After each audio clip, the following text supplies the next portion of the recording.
नमस्कार, आदाब, सत श्री अकाल और खुशामदीद। Very good evening to all of you people. This is your master teacher Harsh Priyam, जो कि आपके सामने लाइव हैं और खबर अच्छी लेकर नहीं आए हैं। खबर अच्छी लेकर इसलिए नहीं आए हैं क्योंकि खबर एक्चुअली में अच्छी है भी नहीं। तो आज इस सेशन में मैं आपको बताने वाला हूं कि सीयूईटी अपने कुछ रूल बदल रहा है। पर अभी सीयूईटी रूल बदल रहा है, इससे तुम्हारी सेहत पे क्या असर पड़ेगा? तो देखो, एक्चुअली में असर पड़ेगा, और क्या असर पड़ेगा ये अभी मैं आपको बताता हूं। शुरुआत करने के पहले आपको बता दूं कि देखो, अभी ना बहुत तेजी से ऐसे बड़े सारे रूल्स आ रहे हैं। जैसे अभी रिसेंटली तुमने सुना होगा कि सीबीएसई ने रूल जारी किया कि भैया 75% अटेंडेंस मैंडेटरी है, नहीं रखोगे, जो भी बच्चा नहीं रखेगा उसके इंटरनल मार्क्स गायब कर दिए जाएंगे, और अगर इंटरनल गायब हुए तुम्हारे तो तुम्हारे को एसेंशियली फेल कर दिया जाएगा और साल रिपीट करना पड़ेगा। तुम इंप्रूवमेंट भी नहीं दे पाओगे, तुम कंपार्टमेंट भी नहीं दे पाओगे। तो ये एक खबर है जो कि बहुत अच्छी खबर तो नहीं कहूंगा मैं, और इसी के साथ बड़े सारे और भी बदलाव आ रहे हैं तेजी से। तो आप ये सारे बदलाव अभी और तेज हो जाएंगे, एग्जामिनेशन के टाइम पे हमेशा तेज हो जाते हैं। तो आप अभी मेक श्योर करें कि आप चैनल सब्सक्राइब रखें, क्योंकि अगर आप चैनल नहीं सब्सक्राइब रखते हैं तो ये जो छोटी छोटी इंफॉर्मेशन है, अगर ये मिस कर गई तो बड़ा हादसा हो सकता है। ठीक है, तो आप चैनल सब्सक्राइब रखिएगा ताकि सारा इंफॉर्मेशन समय पे मिले। अब शुरुआत करता हूं कि भैया बात क्या है। तो देखो, सीयूईटी में बदलाव होने से तुम्हारे सेहत पे इसलिए असर पड़ेगा क्योंकि सीयूईटी एग्जामिनेशन एक बहुत बड़ा बैकअप एग्जामिनेशन है अधिकांश जेडब्ल्यू एस्पिरेंट के लिए। और ऐसा मैं क्यों कह रहा हूं, इसको भी ध्यान से सुनिए। सीयूईटी जो एग्जामिनेशन है, इसमें साल 2023 में कुछ 19 लाख बच्चे बैठे थे। कितने? 19 लाख। और उसके बाद 2024 में थोड़ा कम हुआ, बट 2024 में भी इसमें आराम से आप मान सकते हो करीबन 13 लाख के आसपास बच्चे बैठे। मतलब जेडब्ल्यू के बाद ये सबसे बड़ा एग्जामिनेशन है जहां पर बच्चे बैठते हैं, और धीरे धीरे इतना बड़ा हो रहा है कि ये जेडब्ल्यू को सरपास कर जाएगा। तो एक बात तो पक्की है कि जेडब्ल्यू का जो एस्पिरेंट है उसमें मेजॉरिटी एस्पिरेंट सीयूईटी देता है। क्यों देता है भाई? क्योंकि जाहिर सी बात है, जेडब्ल्यू से आपको मिलती है कुछ 60-70 हजार सीटें जो सरकारी कॉलेजेस के, टेक्निकल कॉलेजेस की होती हैं। बट सीयूईटी से आपको 250 से ज्यादा यूनिवर्सिटीज मिलती हैं जिनकी कुल सीटों की संख्या कुछ भी कम तो लाखों में है। लाखों में, मतलब 1-2 लाख नहीं, उससे भी कहीं ज्यादा। तो अब लाखों में सीट है, मतलब यहां पर एक तरह का ये गारंटी रहता है कि आपको सीट तो जरूर मिल जाएगी, और वो भी अच्छे मोस्टली कॉलेजेस सरकारी ही हैं, क्योंकि यूनिवर्सिटीज जनरली प्राइवेट होती नहीं है। तो मोस्टली सरकारी कॉलेजेस हैं और आपको वहां पे एडमिशन मिल जाता है। तो बच्चा सोचता है कि इनकेस अगर जेडब्ल्यू नहीं हुआ तो सीयूईटी कर देंगे। हेंस सीयूईटी में कोई भी बड़ा बदलाव अगर हो रहा है तो वो जेई एस्पिरेंट्स की सेहत पर डायरेक्ट असर डालेगा, क्योंकि जेडब्ल्यू में जो जोसा की काउंसलिंग के थ्रू जाने वाले बच्चे हैं वो मात्र 62,000 बच्चे हैं, और एस्पिरेंट जो जेडब्ल्यू का एस्पिरेंट है वो 14,75,000 तो पिछले साल था। इस साल 15.5 लाख का उम्मीद है। तो यार 15.5 लाख में से 50-60 हजार को सीट मिल गई, बचा हुआ 15 लाख कहां जाएगा? वो सीयूईटी आएगा। तो अब सीयूईटी में क्या बदलाव आया है वो ध्यान से सुनिए। बदलाव ऐसा है कि सबसे पहले शुरुआत में आपको थोड़ा बता देता हूं, थोड़ा कॉन्टेक्स्ट देना जरूरी है, अन्यथा आप शायद समझे ना कि भैया क्या इशू है, क्या मसला है। तो नेशनल एजुकेशन पॉलिसी आया था साल 2020 में। नेशनल एजुकेशन पॉलिसी जो 2020 का था, ये इंडिया का पहला 21st सेंचुरी का एक ऐसा एजुकेशन पॉलिसी बनाया गया जिसके जरिए बच्चों के एजुकेशन सिस्टम को ज्यादा हॉलिस्टिक बताने की कोशिश किया गया, ताकि बच्चे का ऐसा ना लगे कि भैया वो पढ़ाई में जकड़ गया है। रूल्स बड़े स्ट्रिक्ट बनाए हुए हैं हमारे देश में, जिसकी वजह से अधिकांश बच्चा पढ़ नहीं पाता। तो ये एनईपी बनाया गया। ठीक है, अच्छी बात। एनईपी बनाने के बाद फिर चर्चाएं होने लगी कि भाई जब नेशनल एजुकेशन पॉलिसी आ रहा है और पढ़ाई को मोर इंक्लूसिव करने की बात कर रही जा रही है, तो ऐसा क्यों ना किया जाए कि जेडब्ल्यू और नीट हमारे देश में सबसे ज्यादा प्रेशराइजिंग एग्जाम है, तो इन दोनों एग्जामिनेशन को ही हटा दिया जाए और जेडब्ल्यू और नीट को मर्ज कर दिया जाए और एक सिंगल एग्जामिनेशन कर दिया जाए। क्योंकि जेडब्ल्यू नीट मर्ज करके उसको सीयूईटी कर दिया जाए। देखो 2023 में ये बड़ी बातें उठ रही थी, 2023 के न्यूज स्निपेट्स मैंने डाल दिए। उसके बाद बात उठी कि भैया ये बात इसलिए उठ रही है क्योंकि वन नेशन वन एग्जामिनेशन का कॉन्सेप्ट आया। जैसे one nation one card, one nation one identity, Aadhaar card बहुत उठ रहा था बात उस वक्त, तो वैसे ही वन नेशन वन वो इलेक्शन की भी बात चली थी। वहीं में बीच में ये बात आई कि भैया वन नेशन वन एग्जामिनेशन होना चाहिए। बच्चा 75 को एग्जाम देगा और बार बार उन एग्जामिनेशंस में अपना पैसा खर्च करेगा, क्यों ऐसा करे? नीट वाले बच्चों के लिए तो फिर भी बहुत सॉर्टेड है, क्योंकि नीट के जरिए मेजॉरिटी प्राइवेट और गवर्नमेंट कॉलेजेस मिल जाते हैं सारे। पर ऐसा जेडब्ल्यू में नहीं है, और जेडब्ल्यू में बच्चों को बहुत पैसा खर्चा करना पड़ता है। तो बातें उठी कि भाई वन नेशन वन एग्जामिनेशन लिया जाए। उस पर बड़ी चर्चाएं हुई, लेकिन आगे कुछ बात नहीं बनी, बट चर्चाएं बहुत हुई। अब ये जो सारी चर्चा थी, इन सारी चर्चाओं का उद्देश्य ही ये था कि भाई एजुकेशन जो है हमारे देश में बड़ा रिजिड सिस्टम बना हुआ है। जो कॉलेज ने कह दिया वही होगा, जो स्कूल ने कह दिया वही होगा। बच्चा अगर अटेंडेंस नहीं दिया तो बाहर निकाल देंगे, बच्चा मार्क्स नहीं लाया तो एग्जाम नहीं देने देंगे, पैसा नहीं भरा तो ऐसा कर देंगे वैसा। मतलब बच्चा बेचारा डर ही के जी रहा है। तो जब इतना डर के जी रहा है तो वो पढ़ कैसे पाएगा? तो बात हुई कि भैया नेशनल एजुकेशन पॉलिसी को लाया ही इसलिए गया है कि हर बच्चा पढ़ सके, इंक्लूसिव हो, जितना पढ़ना चाहे वैसा पढ़ सके। नेशनल एजुकेशन पॉलिसी में यह बात भी लिखी गई है कि अगर कोई बच्चा एक साल कंप्यूटर साइंस पढ़ा पर अगले साल उसको नहीं पसंद आया तो वो इलेक्ट्रिकल में शिफ्ट हो सकता है, उसके क्रेडिट्स ट्रांसफर होंगे। यह भी बताया गया बात कि कोई बच्चा अगर मान लीजिए एक साल किसी चीज का कोर्स किया है, जैसे मान लीजिए मोबाइल रिपेयरिंग का कोर्स किया है और कहीं मतलब डेजिग्नेटेड ऑर्गेनाइजेशन से किया है, तो वहां पे जो भी उसने एक साल बिताया है उसके क्रेडिट्स उसको दूसरे के कोर्स में मिलेंगे। तो उसको हॉलिस्टिक बनाने की कोशिश की गई। नेशनल एजुकेशन पॉलिसी में ये सारी बातें लिखी गई हैं और एक्सेसिबल हो, इतना रिजिड सिस्टम नहीं हो, तभी तो जाकर BSMS कोर्स निकला। आपको पता होगा IIT मद्रास का IIT विदाउट जेई का जो कोर्स है, उसमें क्या हुआ? उसमें यही हुआ कि भैया बच्चा ऑनलाइन डिग्री कर सकता है, उसको कोई एग्जाम देने की जरूरत नहीं है, और वो 1 साल में करे, 2 साल में करे, 4 साल में करे, 6 साल में करे, जब भी करेगा हम उसको डिग्री दे देंगे। तो ये क्यों किया गया? कि भैया हमारा रिजिड सिस्टम को तोड़ा जाए। अब यहां तक बातें अच्छी चल रही थी, ये सब लग रहा था अरे वाह भाई बहुत अच्छी बात है, भारत भी बदलेगा, देश बदलेगा, हम USA जैसे हो जाएंगे वगैरह वगैरह।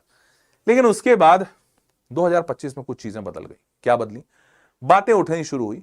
बातें उठनी ये शुरू हुई कि भैया बोर्ड एग्जामिनेशन के मार्क्स की तवज्जो घट रही है, बोर्ड एग्जामिनेशन का कोई औकात नहीं रहा है, ऐसा लोग बोलने लगे। और इस पर बड़ी सारी बातें होने लगी कि भैया मतलब, और ये बातें क्यों चलने लगी ये भी सुनो। तो हुआ क्या, CUET में क्या था ना, CUET में नोटिफिकेशन में लिखा गया है कि CUET में बच्चे को बोर्ड एग्जामिनेशन में कुछ भी नंबर लाने की जरूरत नहीं है, मतलब बस वो बोर्ड पास हो जाए वो उतना ओके है। CUET कह रहा था बच्चे को कि बोर्ड में कोई भी नंबर ले आओ, मेरे को कोई फर्क नहीं पड़ता। ये बिल्कुल विपरीत था इस बात के जो आपको 75% क्राइटेरिया देखने को मिलता है JEE में, ये उसके बिल्कुल विपरीत था। CUET कह रहा है कि भैया हर बच्चा हमारे पास से पढ़ना चाहिए। अब मैं 10 ठो एंट्री बैरियर लगा दूंगा तो बच्चा कैसे पढ़ेगा? तो CUET ने बोला कि भैया हमारा पूरा मॉडल ऐसा है कि बिना बोर्ड एग्जाम के बात बन जाए। अब the entire model of CUET will change, may become similar to JEE। ऐसी बातें उठने लगी। क्यों उठने लगी? लोगों ने कहा कि यार CUET तो बोर्ड को इज्जत ही नहीं दे रहा है, बोलता है बोर्ड में एग्जाम में नंबर लाओ नहीं लाओ कोई फर्क नहीं पड़ता। तो लोगों ने बोलना शुरू कर दिया कि भैया बोर्ड तो ऐसे खत्म हो जाएगा, स्कूल के एग्जामिनेशन की कोई वैल्यू नहीं रहेगी। तो ये सारी बातें CUET पे भाई कहते हैं ना ताना मारना शुरू कर दिया गया, भैया CUET में ऐसे तो गलत हो रहा है, CUET की वजह से बच्चा पढ़ाई ही नहीं करेगा, खाली यूनिवर्सिटी का एग्जाम तैयार करेगा, खाली कंपटीशन करेगा, तो भैया CUET तो गलत कर रहा है, हमारे देश में गलत एग्जाम्पल सेट कर देगा। तो इसकी वजह से चर्चाएं और तेज हो गई कि भैया CUET में 12वीं के मार्क्स को अहमियत देने की तैयारी की जा रही है। और तैयारी की जा रही है मतलब सरकार प्रपोज कर रही है, सरकार ने प्रपोज किया है कि ऐसा क्यों ना किया जाए कि CUET में जो भी हम एग्जामिनेशन लेते हैं उसमें 70% CUET के मार्क्स होंगे, लेकिन 30% वेटेज बोर्ड एग्जामिनेशन के मार्क्स को दे दिया जाए। अभी तक CUET में ऐसा नहीं होता। CUET में क्या होता है कि बोर्ड के मार्क्स पे कोई वेटेज ही नहीं होता। जितना मार्क्स CUET में ले आओ उसके बाद तुम कॉलेज चले जाओ, कॉलेज आपसे भले मांग ले जो भी कि आप 12वीं में 50% लाए हो, 40% लाए हो, पर CUET आपके साथ भेदभाव नहीं करेगा। पर अब सरकार कह रही है कि नहीं यार, हमको ना सुनने में आ रहा है कि इससे बोर्ड एग्जामिनेशन की इज्जत कम हो जाएगी, तो उसकी इज्जत कम नहीं होनी चाहिए। तो हम ऐसा क्यों ना करें कि 70% CUET के मार्क्स का वेटेज होगा और 30% बोर्ड एग्जामिनेशन के मार्क्स का वेटेज होगा।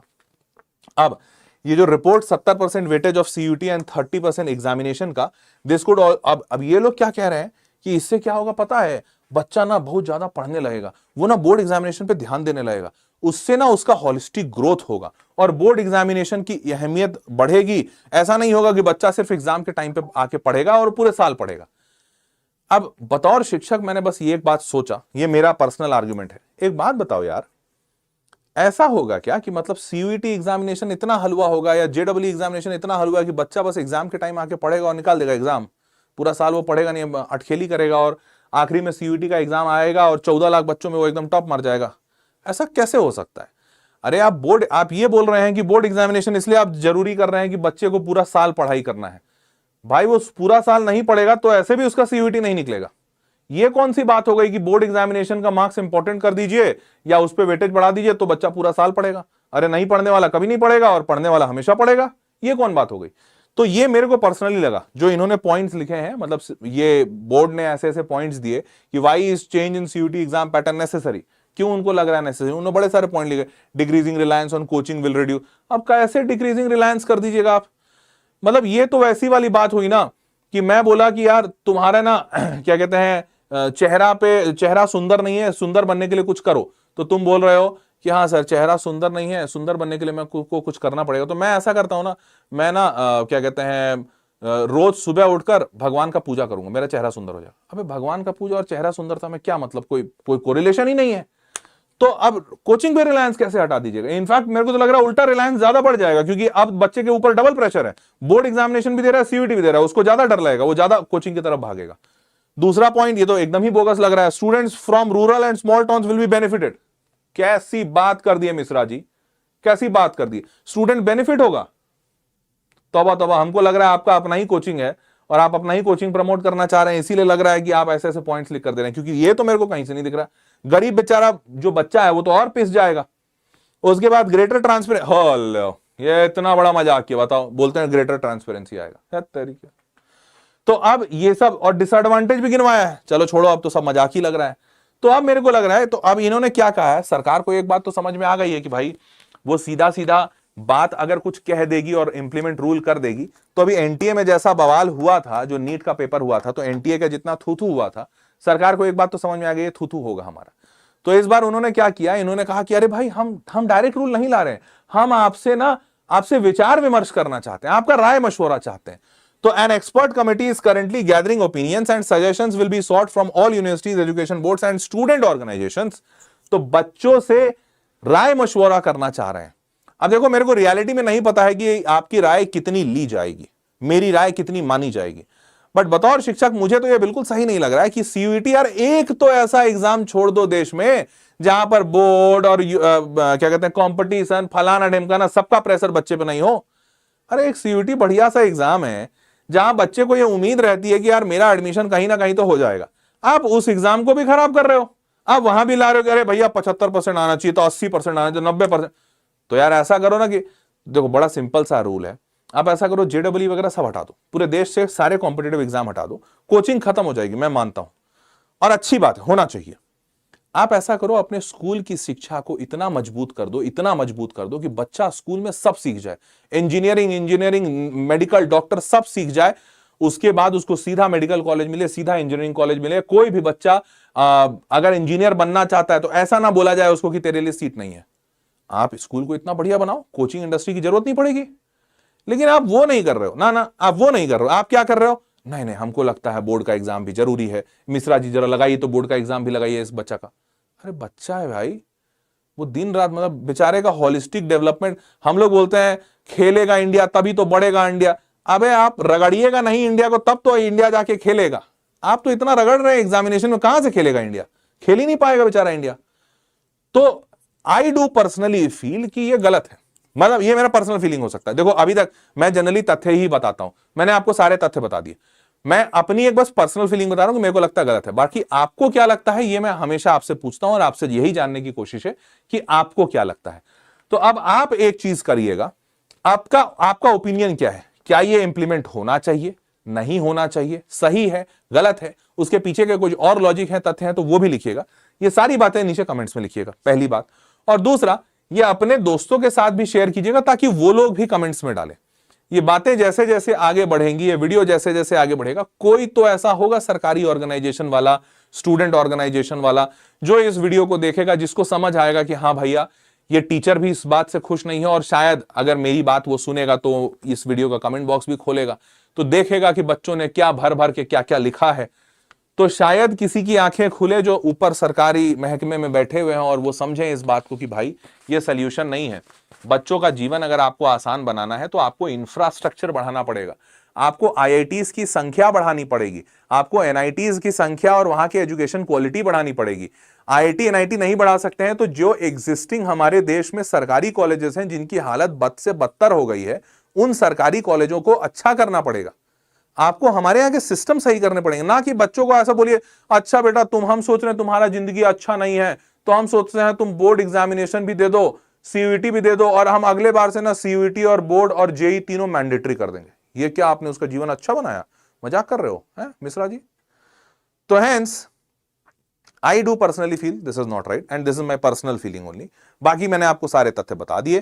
तथ्य को आप अपने से पिरोकर अपनी एक कहानी बना लीजिए। कहानी बनाने के बाद कमेंट बॉक्स में अपनी वो कहानी जरूर लिख दीजिएगा कि आपको ये सही लगता है या नहीं, और ये अपने दोस्तों के साथ शेयर कीजिएगा ताकि सारे लोग अपने कमेंट्स, अपना फीडबैक इसमें डाल पाए। ठीक है, ज्यादा लोगों के फीडबैक कमेंट होंगे तो शायद सही लोगों तक ये वीडियो पहुंच जाए और ये बदलाव ना लाया जाए, क्योंकि मेरे हिसाब से सीयूईटी में बोर्ड मार्क्स के क्राइटेरिया की कोई जरूरत नहीं है। इनफैक्ट बतौर शिक्षक तो मैं ये कहता हूं कि यार जेडब्ल्यू में भी बोर्ड मार्क्स के कोई क्राइटेरिया की आवश्यकता नहीं होनी चाहिए। आई डोंट नो, अभी तक किसी ने रैशनल भी नहीं बताया, जेडब्ल्यू वाले लोग भी इसका कोई रैशनल नहीं बताए हैं कि उन्होंने क्यों बोर्ड एग्जामिनेशन में 75% मार्क्स का क्राइटेरिया रखा है। अगर आपने ऑलरेडी जेडब्ल्यू मेंस रखा है, फिर एडवांस रखा है, तो मेंस में तो ऑब्वियसली जो बच्चा अच्छा नहीं होगा वो मेंस में छट जाएगा, फिर एडवांस आते आते वही बच्चा आप तक पहुंचेगा या आईआईटी तक पहुंचेगा जो क्रीम बच्चा है, फिर 75% क्या कर लेगा उसका। तो 75% तो मेरे को किसी हिसाब से जेडब्ल्यू में भी नहीं सही लगता, फिर सीयूईटी में तो सेंस ही नहीं बनाता यार।